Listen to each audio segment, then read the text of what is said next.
The steam didn't just burn her skin, it burned down her entire marriage in a single, agonizing second. You think you know drama? You haven't seen anything until you've seen a mistress so entitled she thought throwing a venti americano at a pregnant woman was a power move. But she made one fatal calculation error.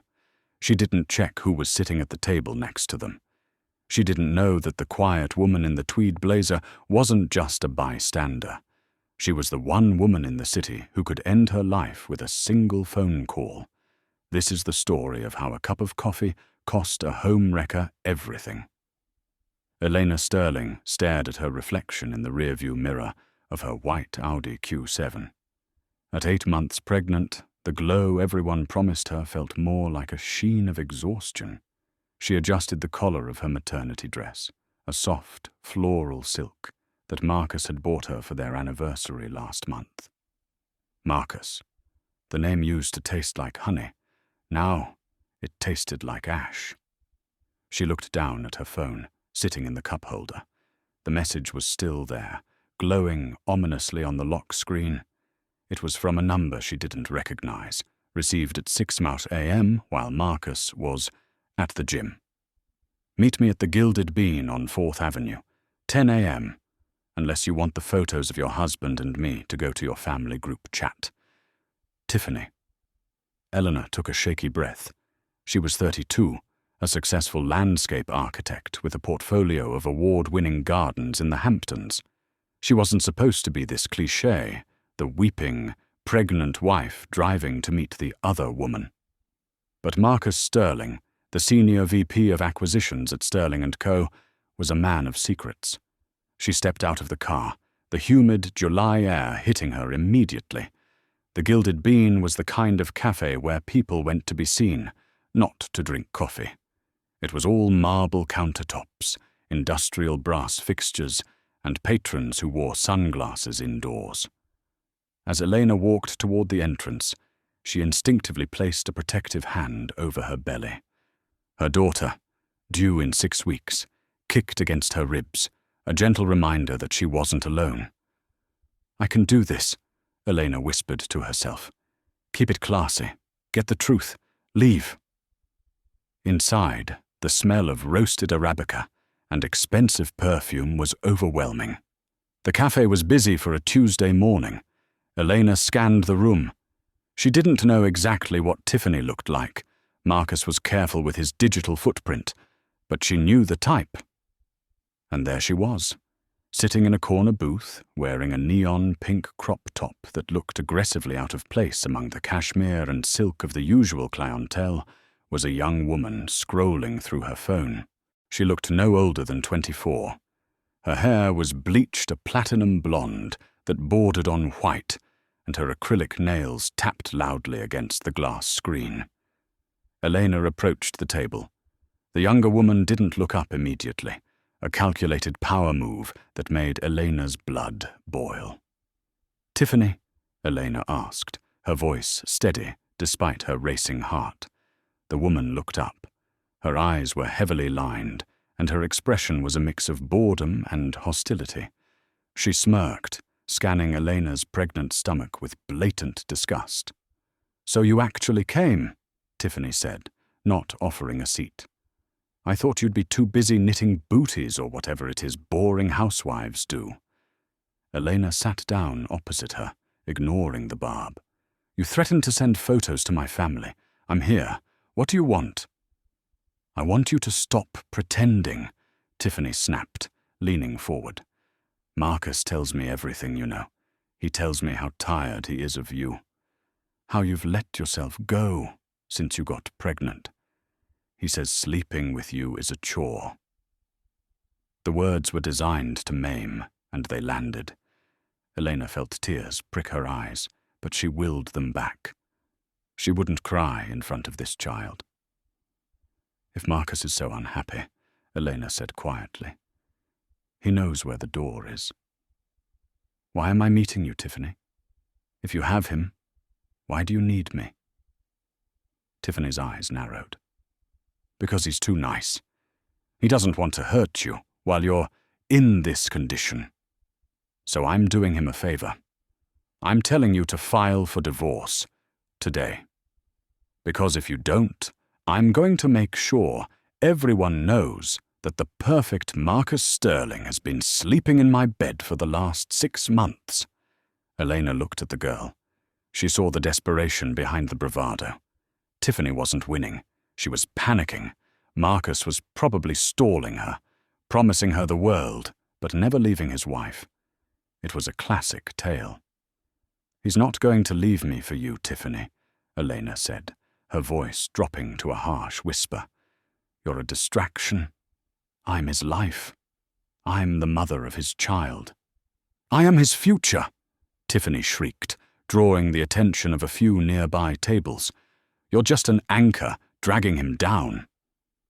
At the table directly to their right, a woman in a sharp navy blazer lowered her newspaper. She had short, silver hair, cut in a chic bob, and wore reading glasses perched on the end of her nose. She took a slow sip of her tea, her eyes flicking toward Tiffany with intense scrutiny. This was Olivia Vance, though neither Elena nor Tiffany knew it yet. I think we're done here, Elena said, grabbing her purse. Do what you want with the photos. If Marcus wants to leave, let him tell me himself. Elena began to stand up. That was when Tiffany lost control. Tiffany stood up so abruptly, her chair scraped loudly against the floor. Her face was flushed red with humiliation. She wasn't used to being dismissed. She was used to being the center of attention. Sit down, Tiffany yelled. I'm not finished with you, you pathetic cow. The cafe went silent. The gentle hum of conversation died instantly. The barista stopped steaming milk. Every pair of eyes turned to the corner booth. Elena froze, one hand on the table for support, the other on her belly. Don't cause a scene, Tiffany. It's over. It's over when I say it's over. Tiffany grabbed the mug in front of her. It was a large, wide-rimmed ceramic cup filled with fresh, piping hot black coffee. She had ordered it moments before Elena arrived. Steam was still rising from it in thick ribbons. The air in the cafe seemed to thicken. You think you're better than me because you have a ring? Tiffany hissed. You're nothing. You're just an incubator. Tiffany, put the cup down, Elena warned, her maternal instinct flaring. She took a step back, shielding her stomach. Make me, Tiffany sneered. In a motion that seemed to happen in slow motion, Tiffany pulled her arm back. The liquid sloshed over the rim, scalding her own fingers. But she didn't care. With a guttural scream of rage, she hurled the contents of the mug directly at Elena. No!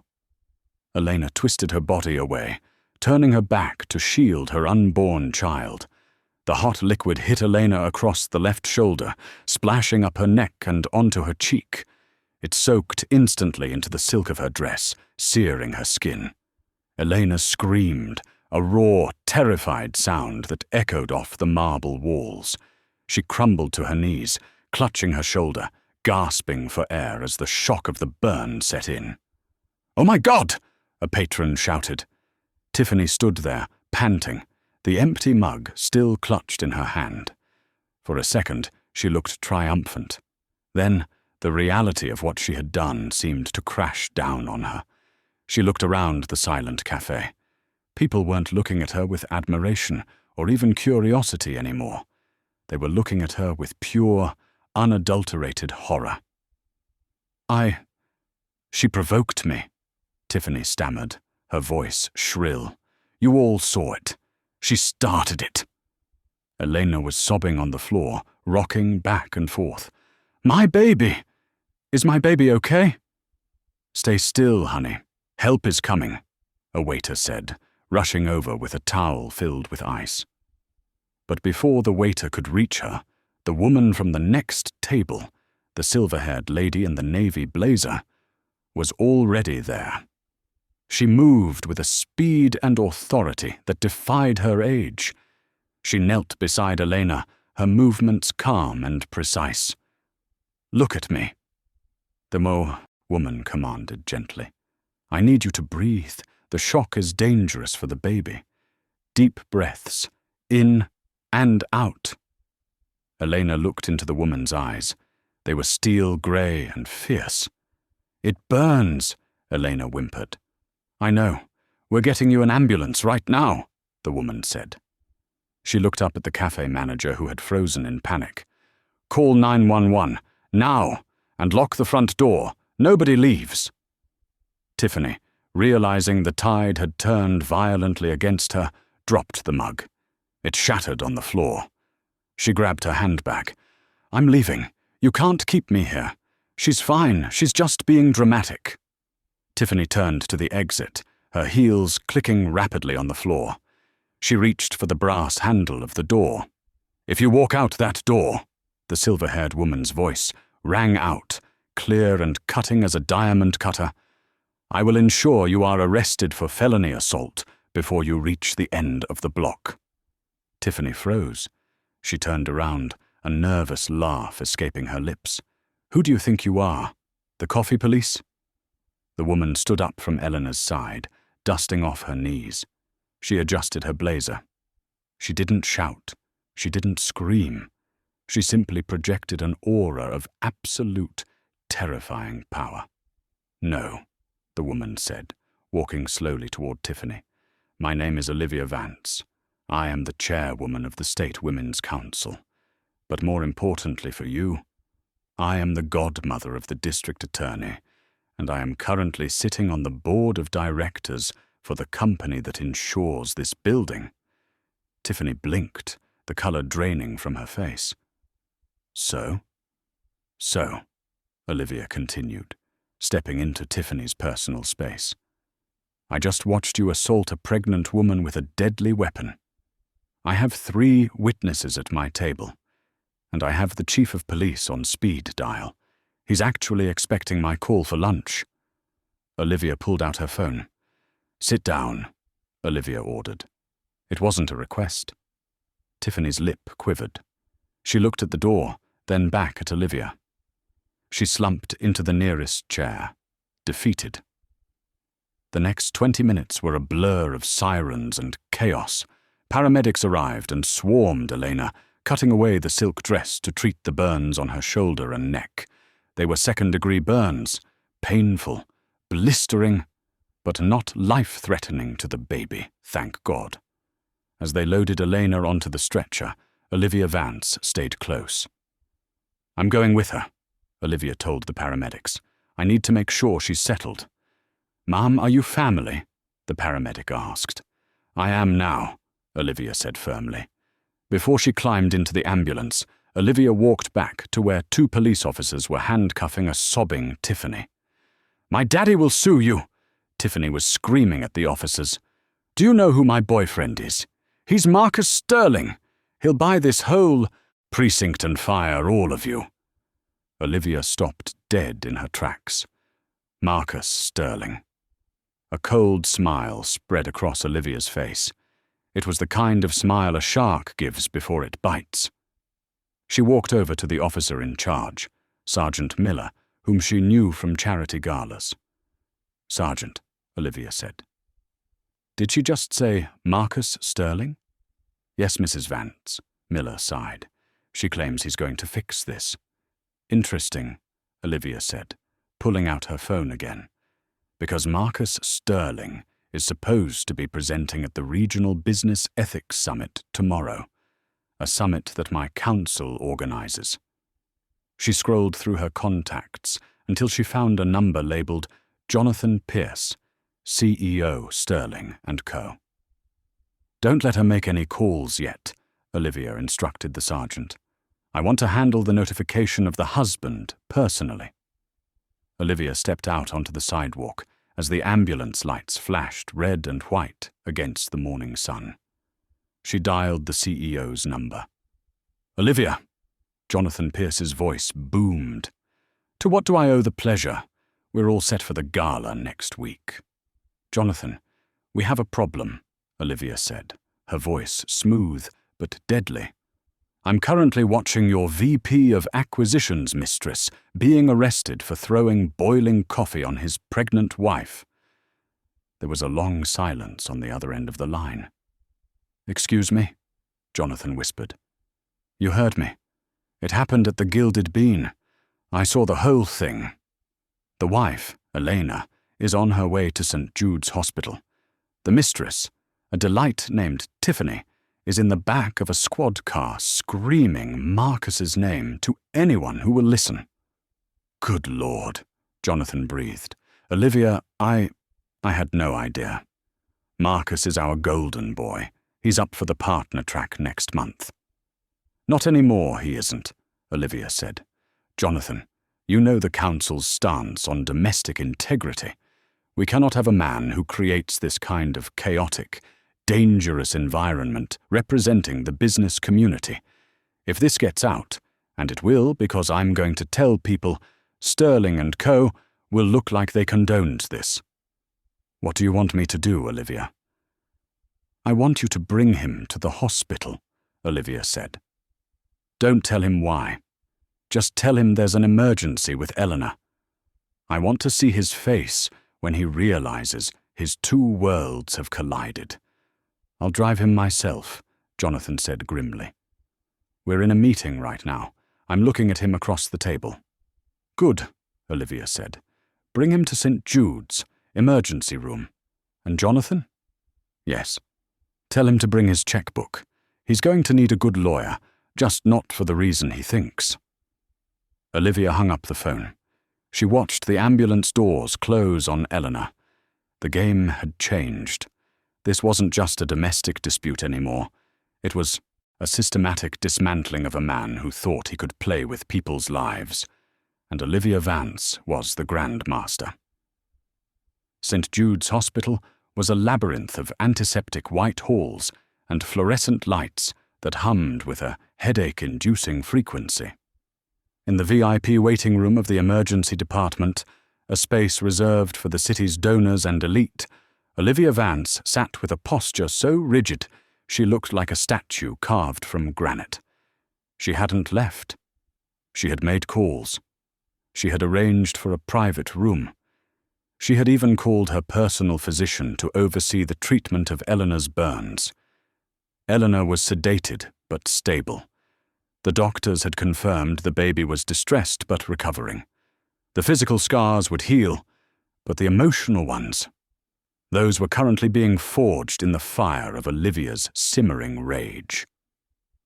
At 11:15 a.m., the double doors swung open. Marcus Sterling burst in. He was the picture of corporate success, a bespoke charcoal suit, a Rolex that cost more than most cars, and a face that was handsome in a generic news anchor sort of way. Right now, that face was a mask of performative panic. "Where is she? Where is my wife?" Marcus bellowed, scanning the room. Behind him walked Jonathan Pierce. The CEO of Sterling & Co. was an older man, heavy-set with a face that had seen too many bear markets to be easily rattled. He looked grim. He didn't rush. He walked with the heavy tread of an executioner. Marcus spotted a nurse. "I'm Marcus Sterling. My wife Elena was brought in. Someone said there was an accident?" "It wasn't an accident, Mr. Sterling." A voice cut through the air from the corner of the room. Marcus froze. He turned to see Olivia Vance rising from a leather armchair. "Olivia?" Marcus blinked, confused. He knew her, of course. Everyone in the city's high society knew Olivia Vance. She was the gatekeeper of the social register and a heavy hitter in philanthropy. What are you doing here?" "I'm the one who called the ambulance," Olivia said, walking toward him. She stopped 3 feet away, maintaining a distance that felt like a quarantine zone. "I'm also the one who watched your mistress throw a venti americano at your pregnant wife." The color drained from Marcus's face, so fast it looked like a physical blow. He opened his mouth, but no sound came out. He looked at Jonathan, then back at Olivia. I don't know what you're talking about," Marcus stammered, attempting a laugh that came out as a dry choke. Mistress? Olivia? Surely there's been a misunderstanding. Elena must have slipped, or— Her name is Tiffany, Olivia interrupted, her voice dangerously calm. Bleached blonde, about 24, likes pink crop tops and screaming about how you promised to leave your wife for her. Does that ring a bell, Marcus, or do you have so many that you need a catalogue? Jonathan Pierce stepped forward, placing a heavy hand on Marcus's shoulder. It wasn't a comforting gesture. It was a restraint. Marcus, Jonathan said, his voice rumbling like thunder. Olivia called me from the scene. She heard everything. The police have Tiffany in custody. She's already confessing. Marcus pulled away, sweat beading on his forehead. The walls were closing in. Jonathan, look, this is a personal matter. It's complicated. I can explain. Tiffany she's unstable. She's been stalking me. Stalking you? Olivia raised an eyebrow. Is that why she has text messages on her phone from you from this morning? Messages telling her you loved her and to be patient with the whale? Marcus flinched. The word hung in the air, ugly and undeniable. You called your pregnant wife a whale? Jonathan asked, disgust dripping from every syllable. I have 3 daughters, Marcus. If you were my son-in-law, I'd be in jail right now for what I'd do to you. It was just talk, Marcus yelled, his facade cracking completely. It's just text messages. It doesn't mean anything. I love Elena. You have a funny way of showing it, Olivia said. Elena is in room 402. She's awake, and she doesn't want to see you. She's already asked for a lawyer. She can't do that, Marcus snarled, his eyes narrowing. The charm was gone, replaced by the arrogance of a man who had never been told no. She's my wife. She's carrying my heir. I have rights. Your heir? Olivia scoffed. Listen to yourself. You sound like a feudal lord. You don't have rights here, Marcus. You have a restraining order pending. Detective Miller is on his way up to take your statement regarding your involvement in the assault. Involvement? I wasn't even there. Conspiracy, Olivia said simply. Incitement, emotional abuse. We'll see what sticks. But the court of public opinion, that verdict is already in. She pointed to the television mounted on the wall. It was muted, but the chyron on the local news channel was clear. Assault at Gilded Bean. Prominent executive's wife attacked by alleged mistress. Someone took a video, Olivia lied smoothly. She hadn't seen a video, but she knew men like Marcus lived in fear of exposure. It's going viral, Marcus. You're famous. Marcus stared at the screen, terrified. Jonathan Pierce sighed, adjusting his tie. Marcus, hand over your company badge and your phone. What? Marcus whipped around. You're suspended, pending an investigation, Jonathan said. Effective immediately. I can't have this splashing back on the firm. We're in the middle of the Anderson merger. I can't have a liability like you on the team. You can't do this. I brought in the Anderson account, Marcus screamed. And you just lost it, Jonathan said, extending his hand. Badge. Now. Trembling with rage, Marcus slammed his ID badge into Jonathan's hand. You'll regret this, both of you. I'm the best thing that happened to that company. And Elena, she's nothing without me. She'll come crawling back. I wouldn't bet on it, Olivia said, crossing her arms. She has me now. Marcus sneered at her. And who are you? Her fairy godmother? No, Olivia smiled, and it was the most terrifying thing Marcus had seen all day. I'm your reckoning. While Marcus was imploding in the hospital waiting room, Tiffany was undergoing a different kind of breakdown in interview room B at the 4th precinct. The room was grey, cold, and smelled of stale coffee and fear. Tiffany sat handcuffed to the table, The adrenaline had worn off, leaving her shivering and raw. The reality of her situation was settling in like concrete shoes. Felony assault, battery, reckless endangerment. Detective Miller sat across from her. He was a man who had seen it all and was impressed by none of it. He slowly tapped a pen against his notepad. "So, Tiffany," Miller said, his voice deceptively soft. "You were saying that Marcus made you do it." "I didn't say he made me throw the coffee," Tiffany sobbed, wiping her nose on her shoulder since her hands were restrained. "I said he made me crazy. He promised me everything. He told me he bought the penthouse for us. He said he was just waiting for the baby to be born so he could get full custody and kick her out." Miller paused, exchanging a glance with his partner by the door. "He said he was going to take the baby?" "Yes. He said Elena was unfit. He said she was depressed and off her meds, which I know now was a lie." Tiffany wailed. "He used me. He told me to pressure her.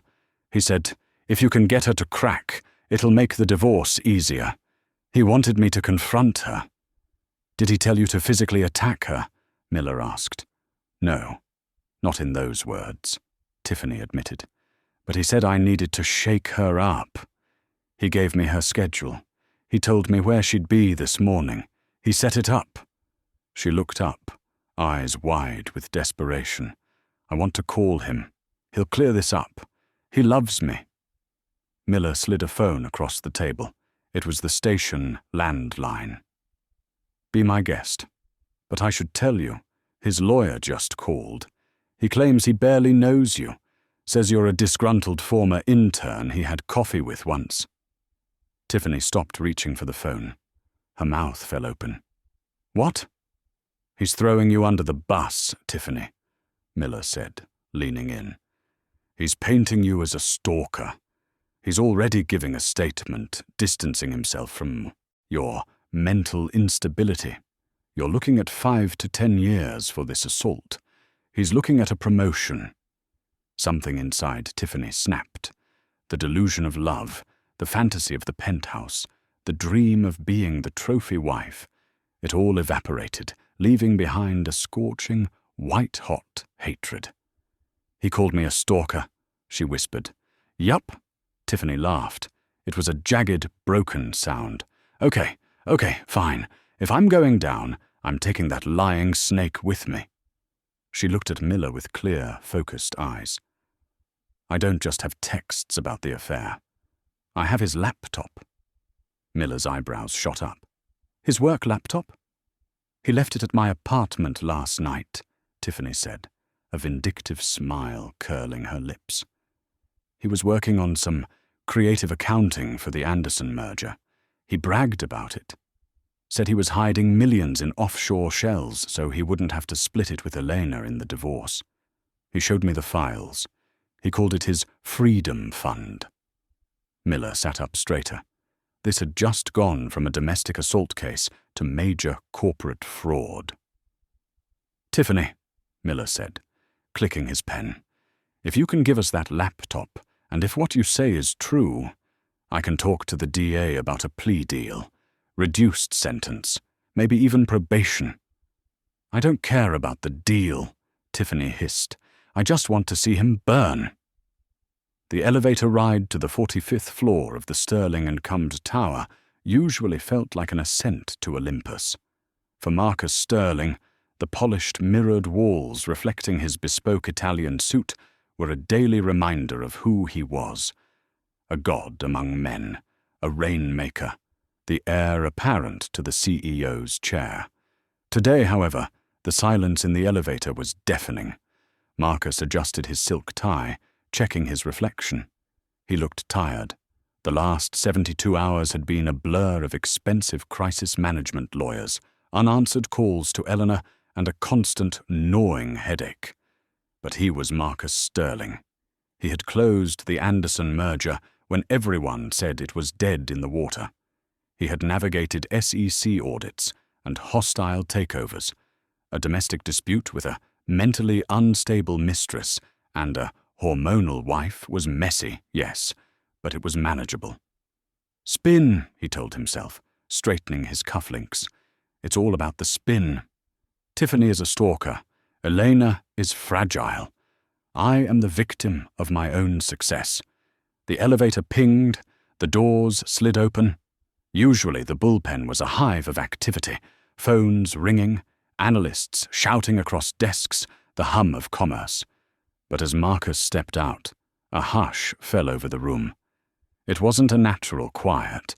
It was the heavy, suffocating silence of a room full of people pretending they weren't watching a car crash. His executive assistant, Sarah, a woman who usually greeted him with a double espresso and a rundown of his schedule, was typing furiously at her desk. She didn't look up. "Sarah," Marcus said, his voice projecting that practiced executive confidence. "Get the Anderson files ready. I'm going into the board meeting, and get me a sparkling water." Sarah stopped typing. She looked up slowly. Her eyes were wide, filled with a mixture of pity and fear. I can't do that, Mr. Sterling." Marcus frowned. "Excuse me." "Mr. Pierce left instructions," she whispered, glancing at the closed double doors of the boardroom. "You're to go straight in. Alone." A cold prickle of unease danced down Marcus's spine. Jonathan Pierce, the CEO, was his mentor, his champion. Jonathan didn't leave instructions for Marcus. They had scotch together on Fridays. "Fine," Marcus snapped, grabbing his own notepad. "I'll handle it." He marched toward the heavy mahogany doors. He needed to dominate the room immediately. He needed to remind them that without him, their stock price would plummet. He pushed the doors open with both hands, striding in with a smile plastered on his face. "Gentlemen, apologies for the delay. I was fielding calls from the—" The words died in his throat. The boardroom was freezing. The air conditioning was blasting, chilling the sweat that had begun to form on his lower back. The long oval table was fully occupied. The entire board of directors was present, 12 men and women who controlled the destiny of the firm.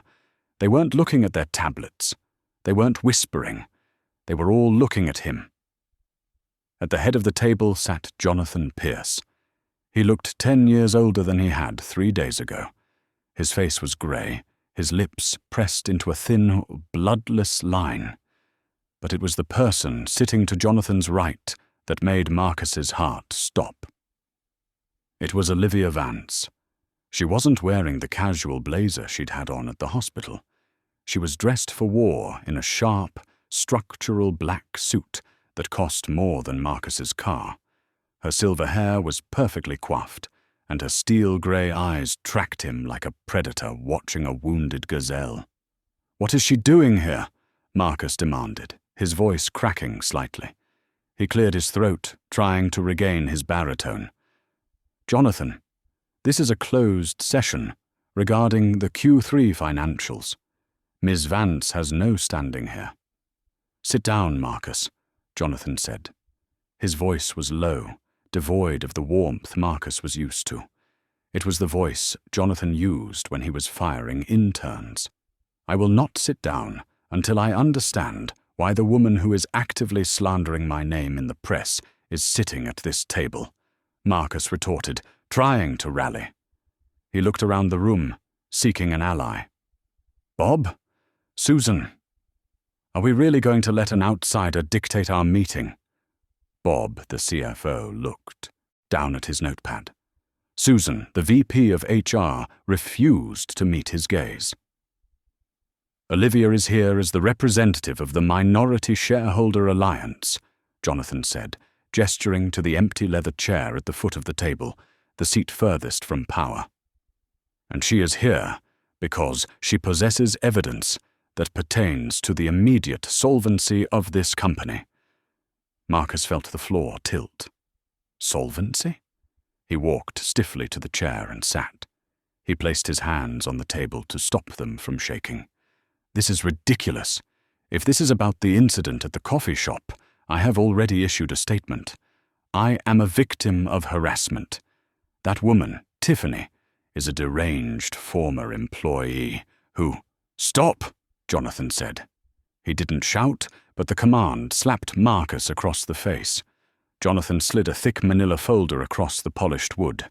It spun and came to a rest perfectly in front of Marcus. The Anderson Group formally withdrew their acquisition offer at 8 a.m. this morning, Jonathan said. The silence that followed was heavy enough to crush bones. The Anderson deal was worth $4 billion. It was Marcus's career-defining achievement. They can't, Marcus stammered. "We have a letter of intent." "They cited the morals and ethics clause," Olivia Vance spoke up. Her voice was smooth, cool, and terrifyingly precise. Specifically, they cited the fact that the lead negotiator for Sterling & Co. is currently under investigation for conspiracy to commit assault on a pregnant woman. They don't want their brand associated with, how did they put it, domestic terrorism.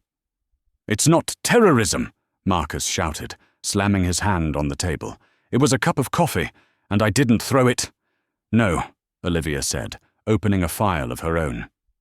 "You just loaded the gun. But we aren't here to discuss your moral failings, Marcus.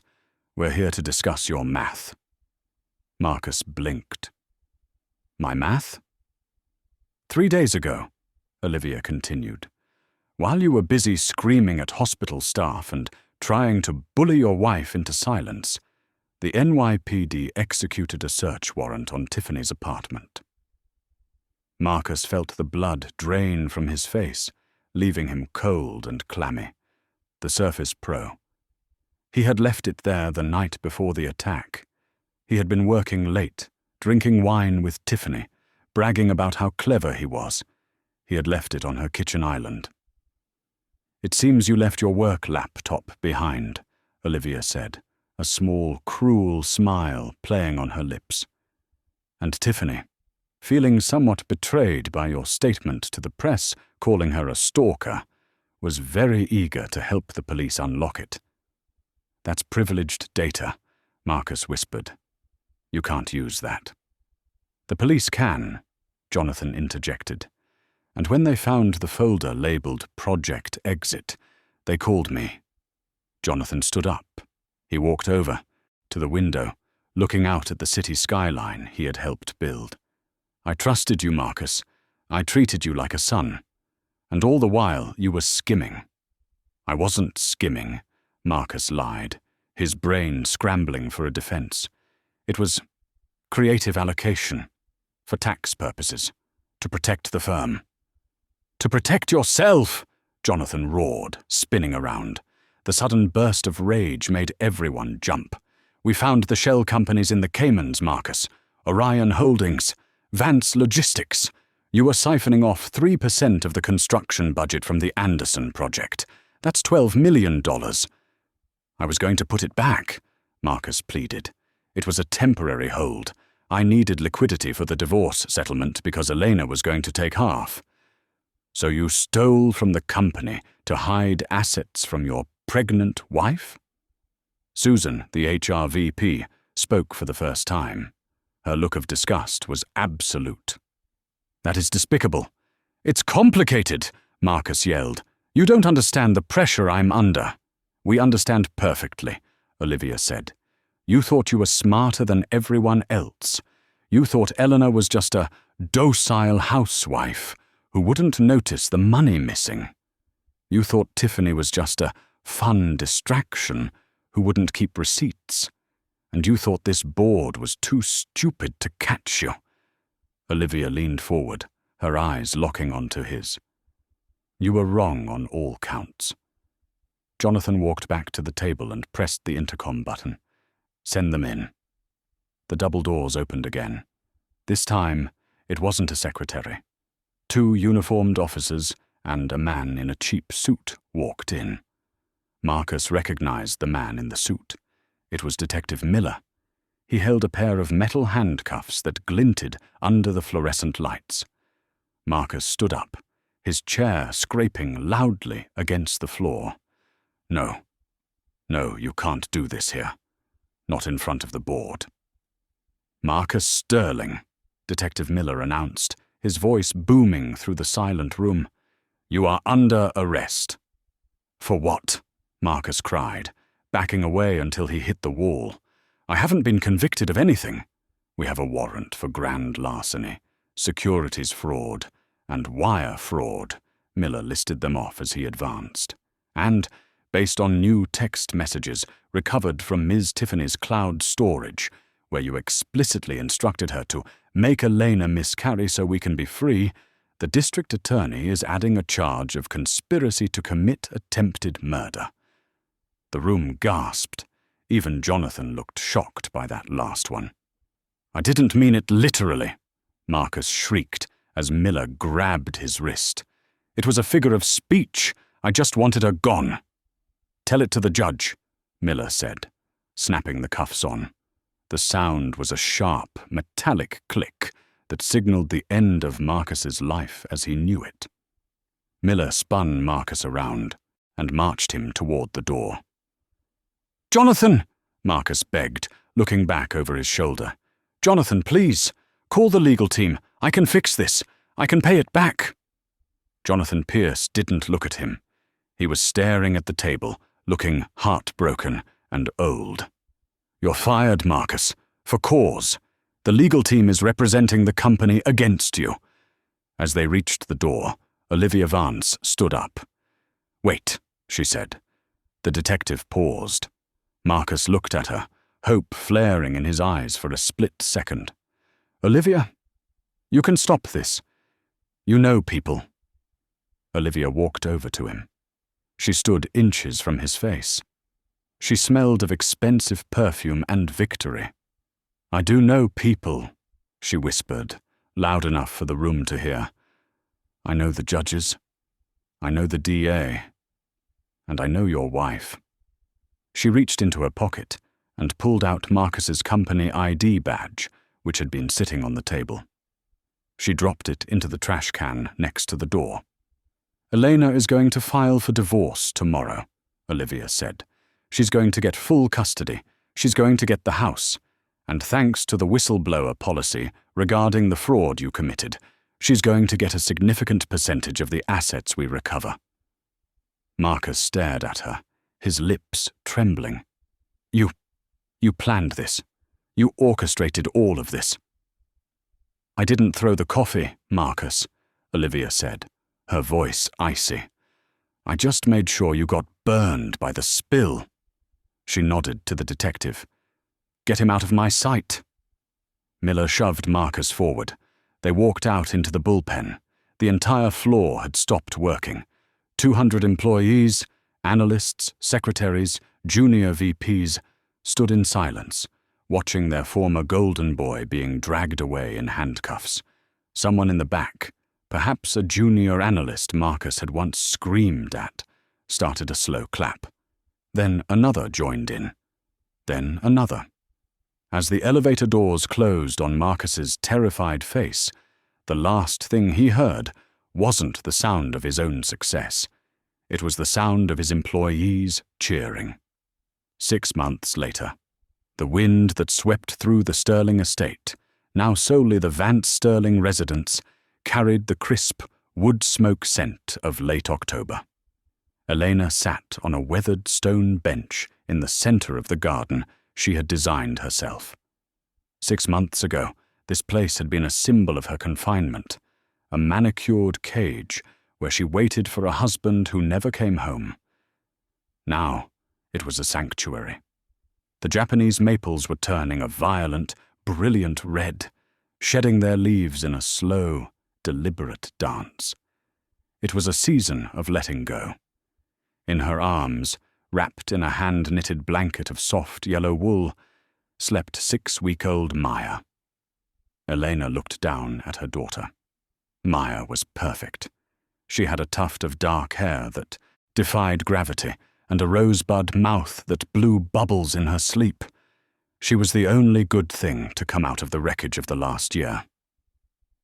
Elena shifted the baby, wincing slightly. The movement pulled at the skin on her left shoulder. The burns had healed, but they had left their mark, a starburst of pink, textured scar tissue climbed from her collarbone up the side of her neck. The doctors had offered laser resurfacing, plastic surgery, a way to erase the memory. Elena had refused. "Let it stay," she had told the surgeon. "I need to remember what happens when I let my guard down." The heavy iron gate at the end of the garden path groaned open. Elena didn't flinch. She knew who it was. There was only one person who visited her these days. The fair-weather friends, the country club wives, the social climbers. They had all vanished the moment the handcuffs clicked on Marcus's wrists. Olivia Vance walked down the cobblestone path. She looked different than the warrior woman who had commanded the boardroom. She was wearing a thick wool coat and a cashmere scarf, carrying a wicker basket instead of a legal briefcase. But her eyes were the same, steel grey, perceptive and kind. "I hope I'm not interrupting the nap," Olivia whispered, stepping into the circle of benches. "She sleeps through everything," Elena said, smiling softly. "She's tough, like her godmother." Olivia chuckled, a warm sound that seemed to chase away the chill in the air. She sat down on the bench opposite Elena, placing the basket between them. "I brought blueberry muffins from that bakery on 5th, and news. But we can eat the muffins first." "Tell me," Elena said, her voice steady. "I'm done with waiting." Olivia sighed, clasping her hands together. "The sentencing hearing concluded an hour ago. I didn't think you wanted to be there." Elena nodded. She had given her victim impact statement via video link last week. Seeing Marcus in person, seeing the hollow, desperate shell of the man she once loved, was more than she could stomach. "Judge Reynolds didn't hold back," Olivia said, her expression hardening with satisfaction. "Marcus's defense team tried everything. They pleaded insanity. They pleaded coercion. They even tried to argue that the stress of corporate leadership caused a temporary psychotic break. They painted him as a victim of the system." "And?"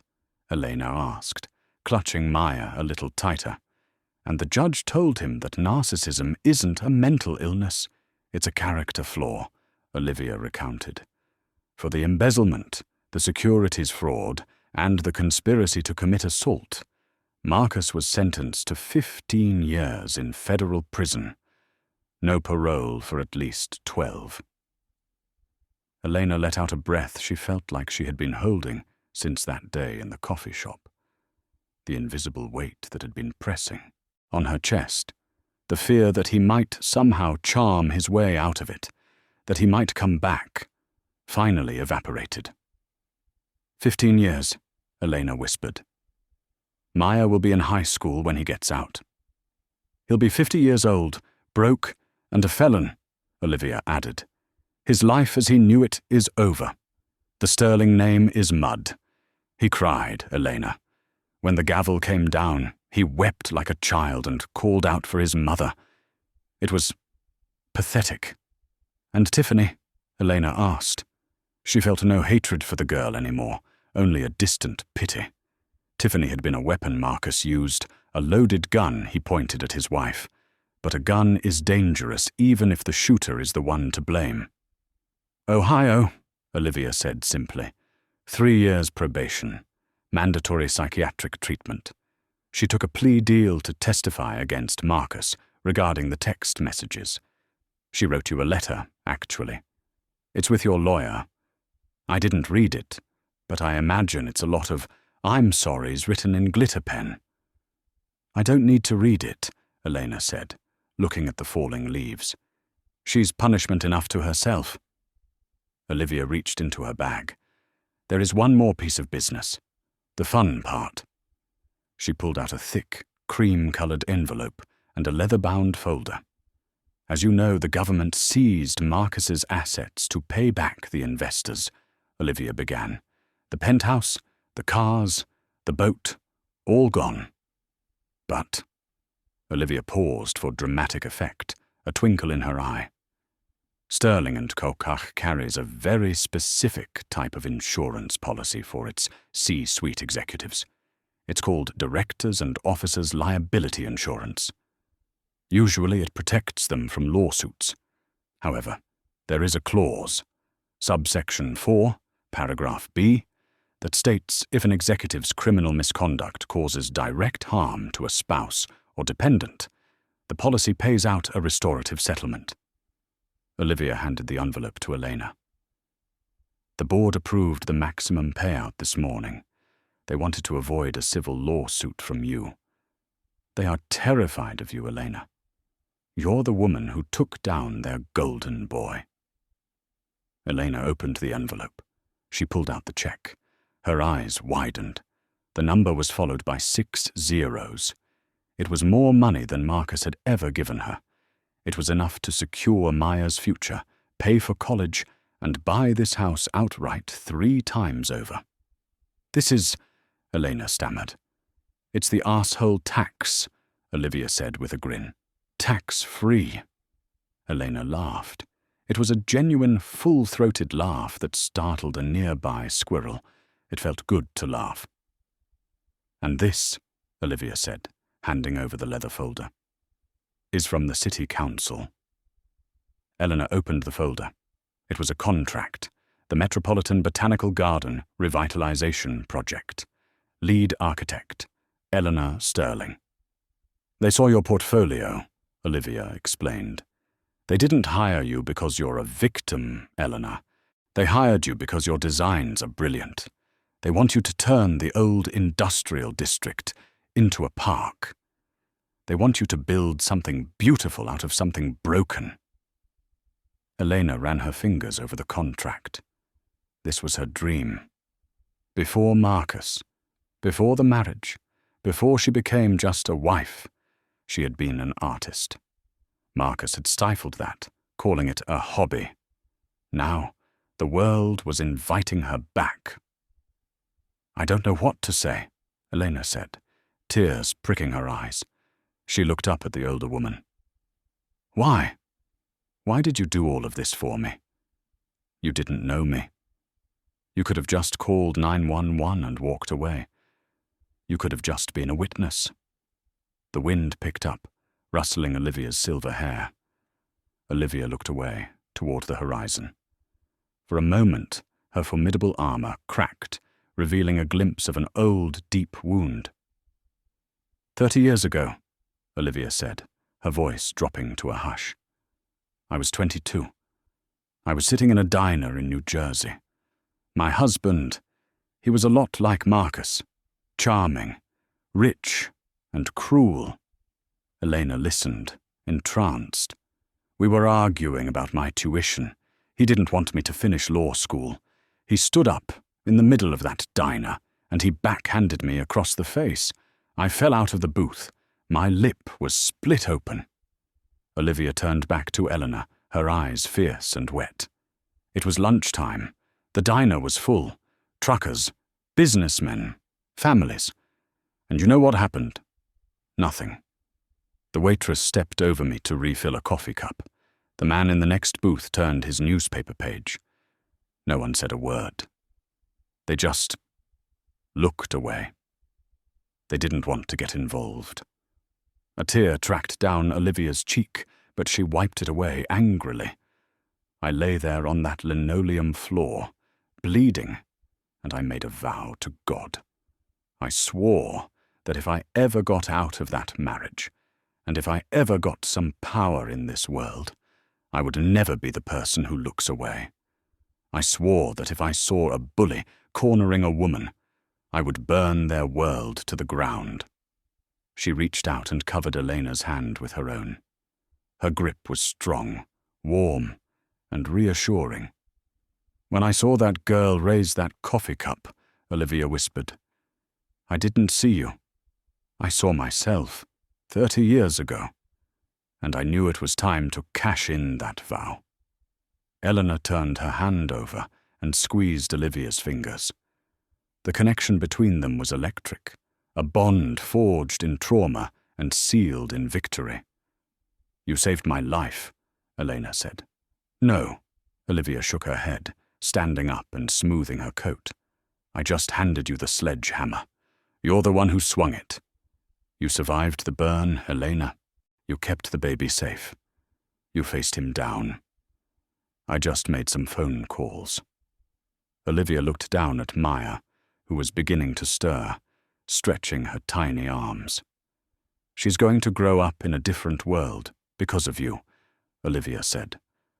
"A world where she knows that she doesn't have to take it. Raise her to be dangerous, Elena. The world has enough princesses. It needs more queens." Elena stood up, balancing Maya on her hip. The pain in her shoulder flared, but she ignored it. She felt tall. She felt powerful. "Would you like to stay?" Elena asked. "I can make coffee." The two women locked eyes. The memory of the Gilded Bean, the steam, the scream. It hung in the air for a second. Then Elena smiled. "Actually, I think I'm done with coffee." Olivia threw her head back and laughed. "Tea it is. Earl Grey. Hot." As they walked back toward the house, the sun broke through the autumn clouds, bathing the garden in golden light. The scars were still there, on Eleanor's shoulder, in her heart, in the empty spaces of the house. But as she walked side by side with the woman who had taught her how to fight, Eleanor realized something profound. She wasn't just a survivor of the fire. She was the phoenix that had risen from it. And Marcus Sterling? He was just the ash she had shook off her wings. And that, my friends, is how the Sterling Empire fell. Not with a bang, but with a shattered mug and the righteous fury of a woman who refused to be a bystander. Marcus thought he was the king of the jungle, but he forgot that the lioness is the one who does the hunting. He underestimated Elena. He underestimated the power of female rage, and he certainly underestimated the woman in the tweed blazer. Elena didn't just get revenge, she got justice. She rebuilt her life, not in the shadow of a man, but in the light of her own strength. It's a powerful reminder to all of us. When you see something, say something. Because you never know. You might just be the guardian angel someone is praying for. What did you think of the ending? Did the punishment fit the crime? And be honest, would you have stepped in like Olivia did? Let me know your thoughts in the comments below. If this story gave you chills, please hit that like button, subscribe to the channel, and turn on the notification bell. I have a brand new story coming next week involving a lottery ticket, a cheating fiancé, and a very hungry alligator.